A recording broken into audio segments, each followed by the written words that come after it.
So another month has gone by. We're going to do another garden tour, and in this one I'm going to show a little bit of what we're harvesting as well. And I thought to mix things up today, we're going to start from the other side of the garden where the tunnel is. Things have grown a lot here in the tunnel. We're still harvesting strawberries at this point. That is, I don't know, 4 or 5 months we've been harvesting these, which is really kind of unusual. I think it's just because they're new plants. Next year they will bear more all at once. But I went through all of these strawberries and I took out a bunch of the runners. It's good to do that right now because they will root down really deeply and it'll just get harder as time goes on. We have the green beans. Last I showed you these, they were just about ready for harvesting. We harvested everything that was here. We got about 20 pounds from these green beans. And I was about to pull them out and I thought maybe I'll just keep some in the ground for seed, and I waited long enough that now they are producing flowers again, so we'll probably get another batch of green beans. This is the first time I've ever had that happen, really, because usually when I have them outside the tunnel, they kind of get some disease and they're dead after the first harvest. So I'm pretty excited to see that these are going to bear again, and then we'll also be able to get seed from these. These are our slicing cucumbers. I originally intended on trellising these, but I ended up leaving them on the ground because I kept losing different plants to wilt, and the wilt came because there was a lot of cucumber beetles on these.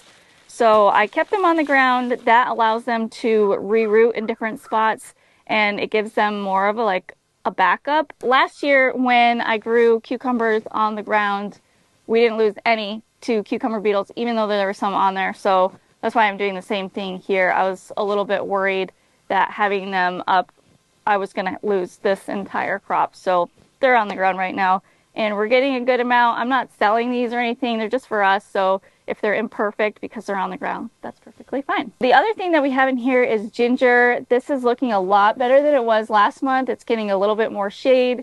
We put the shade cloth on the top of the tunnel, and then it's getting some shade from having the cucumbers around it, so that's helping too. It's also been really hot, which is great for ginger. Right here we have our tomatoes. I've got these all trellised up. This is the clipper system. I haven't lowered and leaned any of these yet, but we're getting right there because these are growing really fast now. And then beneath them I have this rosy basil. Back here on the other side I have sweet alyssum. We've been picking this for a while. It's starting to go to seed a little bit. The Amish paste tomatoes go up to here. And then I have, this is black cherry tomatoes through here. And then this one is peace vine cherry all the way up to the front. And then underneath these I had carrots here before. We just pulled out the carrots. I think we got like 60 pounds of carrots. And then I replanted some stuff underneath. I've got some turmeric here, and then down at this end I planted marigolds. Right here, this is fennel that's going to seed. I'm going to save some of the seeds from this.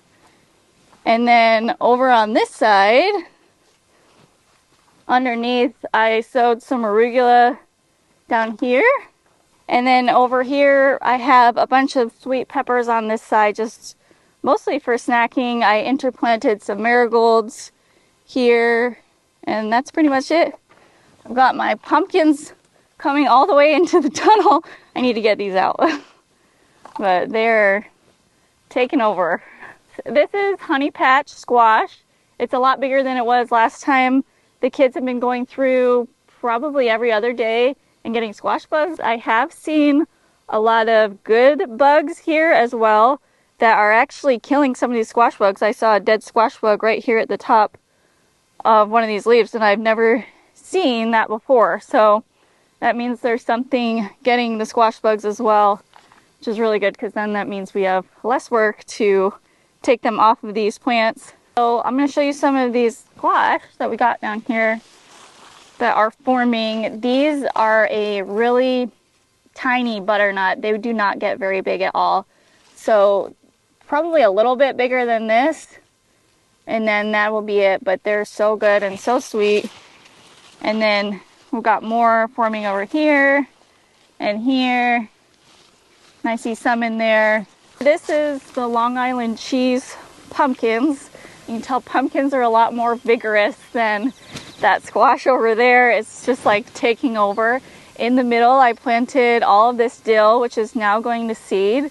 And I think the dill has been a good combo with this pumpkin and the squash. We're getting a lot of the squash bugs still. It's not like it's making them go away, but I'm seeing a lot of good bugs as well. So I think it's been good for that. And of course, we're using the dill as well for making pickles and stuff. So it's been a really nice thing to have in this patch of squash and pumpkins. These are just starting to form, so they're really small still. But there is a Long Island cheese pumpkin right at the beginning. There may be some bigger ones in there, but I'm not seeing them right now.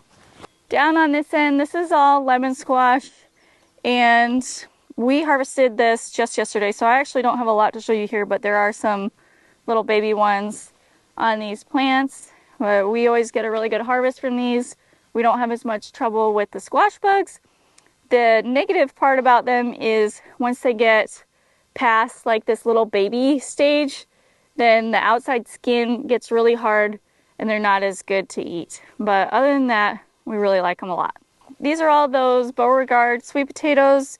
This is the first succession I did of those, and then I have another succession down here that's a little less big or farther. It's not as far along, of course. And they're growing really well. Always an easy crop for us. It looks like I need to do a tiny bit of weeding. We get a lot of this. I think this is horse nettle throughout the garden. It pops through all of the weed paper. I do not like that stuff because it's really spiky. So it's not fun to weed.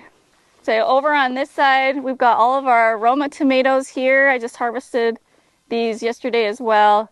The Roma tomatoes were doing really well until we had a really hot spell. This side of the garden was probably the last place that we got the irrigation set up, so they were stressed out. The plants were stressed, and they dropped a bunch of the blossoms at the top. It's getting cooler now, so I'm seeing some recovery from these, but just the way that Roma tomatoes are, they're a determinate plant, which means they just grow up to a certain height, and then that's it. They're done. They just want to bear everything at once. They put all that energy into bearing the fruit, and so a lot of times at that point they will struggle to make any more new growth. So I'm not sure that these will grow very much more at all, but we'll harvest what's off of these. And then I have another succession of tomatoes that I'm going to plant pretty soon here so that we can get a fall crop. The other plants in here, this is Dax's, and then this side is Noelle's.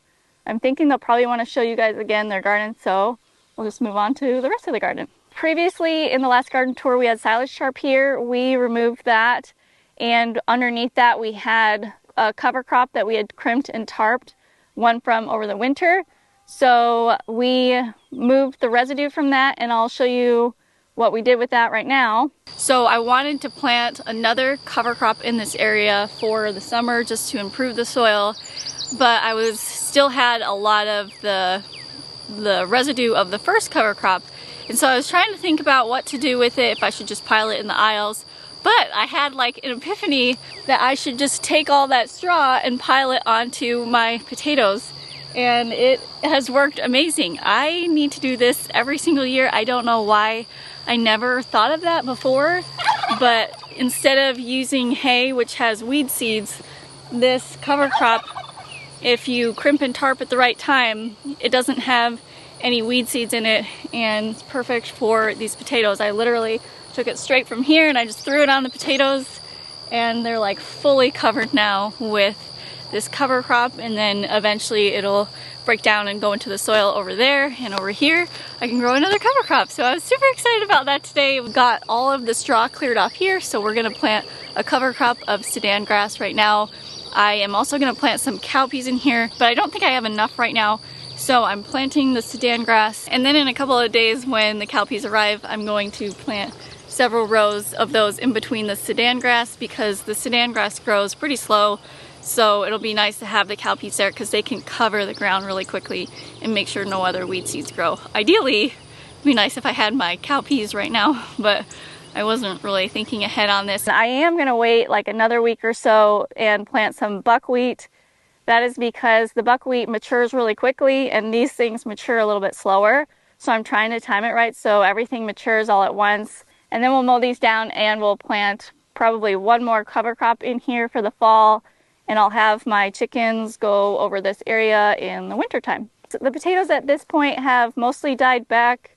So you can still see a little bit of green here and there, which means it's time to harvest them. We just haven't gotten around to doing that yet. A couple years ago, I left my potatoes in the ground for like an extra month or so. They lasted a long time in cold storage because I had them in the ground for longer. The negative of that is a lot of times encroaching weeds will come in where your potatoes are because there's nothing growing here anymore. I'm fighting some of that as well. So there's like pros and cons of just leaving them in the ground. Sometimes there are worms and bugs and things that can get them in the ground too. So I'm just going to keep kind of keeping an eye on them, but I think it's going to be fine that they're in the ground for a little bit until we get these all harvested.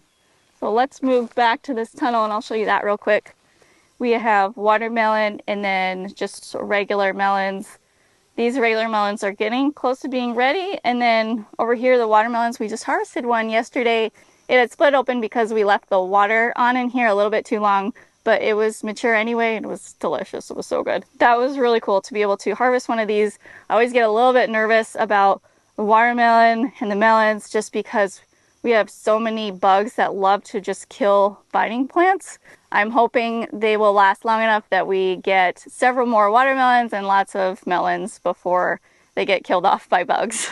These are the hatch chilies that I grew this year. I help Becky a lot with all the other stuff in the garden, but I don't usually pick my own and plant my own seeds and that kind of stuff. So I did that this year with the hatch chilies because I tried a few meals last year with hatch chili flavoring and I fell in love with it. They're ripe right now, of course, as you can see, and we've done a few different things with them so far just to kind of test and see what we like. We've done some hatch chili salsa.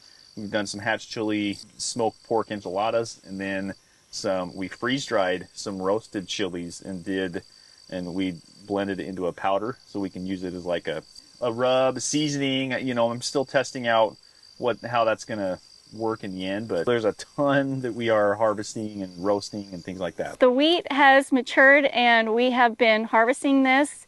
I will do like a full video on how we harvested this and what methods we're liking so far of how to thresh it and winnow it on a small scale because we've tried a couple of things.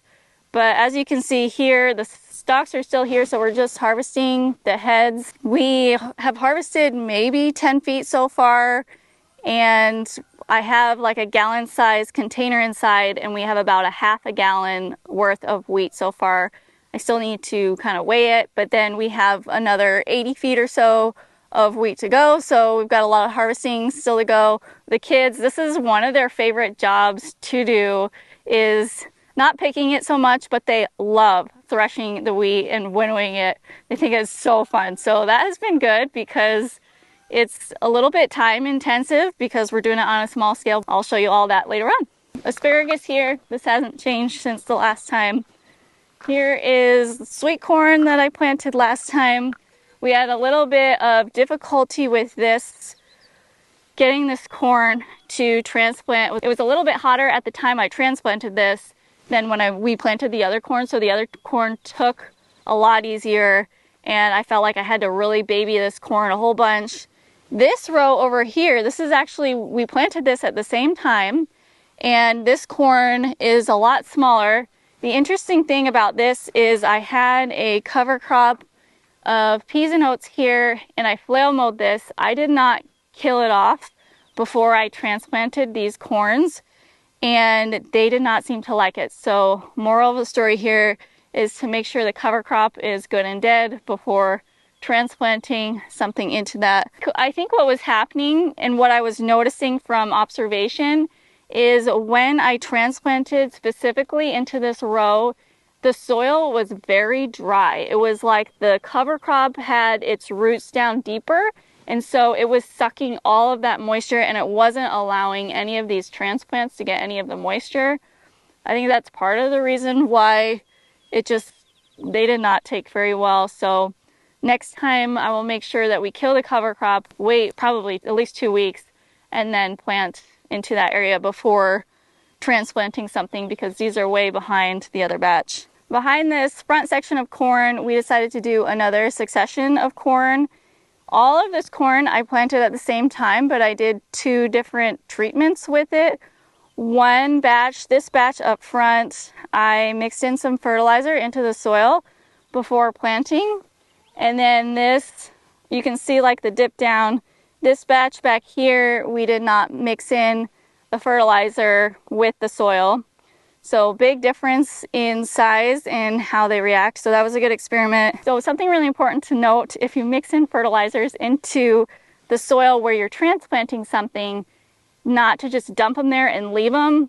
I have mixed them around. We do blood meal, kelp meal, and then we also make sure we put Ultra on this, the soil prebiotic, and kind of mix that all together really good with the soil and then transplant. Otherwise, you can have some rotting problems from those fertilizers. I can't remember if these were here the last time. They probably had just sprouted last time we did the garden tour. These are cowpeas. These I'm not planting for cover crop. These we plant to harvest the seed. We use these in our favorite soup. And I had the kids put in a trellis here. Some of them are crawling up this trellis, but I don't know, a lot of them are spreading out. Eventually they'll make it up there. Those always do really well for us. They're really easy to grow. You can tell that they look really healthy. I haven't done anything. I don't put any fertilizer on them. They just grow like that. In this row, we have echinacea up here. I have some calendula. And then behind that, these are all, well, not all. So some of these I have black beans. And if you remember from the last time, the black beans didn't sprout very well, so I thought I would plant some more. I didn't end up planting black beans. I ended up planting some lima beans, and then I planted more cowpeas in here. We still need to get a trellis in here because these are vining, so they need something to grab onto. This is our outdoor strawberries that we grew. These ones, we've been getting a few strawberries from, but in the tunnel they just do a lot better. And I took off all the runners off of these and trimmed them up. Then behind them, we have these marigolds. And behind that, I have pickling cucumbers. These have been absolutely prolific. I love this variety. We used to grow a variety called Homemade Pickles. And that one did pretty well, but this variety does way better for our area. This is called H19 Little Leaf. Sometimes it's called Arkansas Little Leaf. So I can kind of see why it's doing well here because we're in Arkansas. So it is very well acclimated to the area and they just go crazy, like almost too many pickling cucumbers all at once. Behind the pickling cucumbers, we got our sweet corn here. We have been harvesting this. It is mature and it is so good. We always get the corn earworms at the tops of the corn. We just cut that off.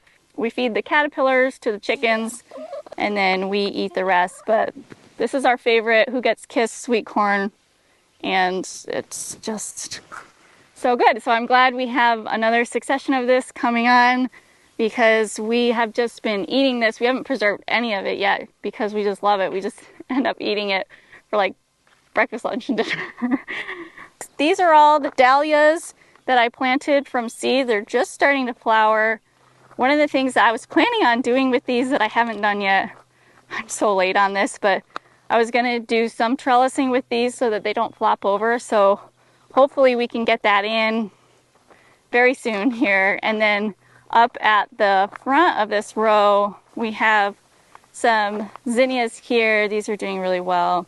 One of the things that has been amazing this year is I've probably spent 3 or 4 hours this entire month weeding, which is so different from years past. I usually would spend at least, I don't know, like 5 or 6 hours a week weeding, and I haven't had to do any of that. A big part of that is using the weed paper this year has been huge for us. It's pretty much eliminated a lot of weeding, and just now being in the 5th year of gardening in this place also really helps because over those years we have been able to lessen a lot of the weeds that were here. So it has been just more of a relaxing gardening year which has been really, really nice because I'm doing more of the things that I enjoy, like harvesting and preserving, and have had to do less weeding throughout this whole time.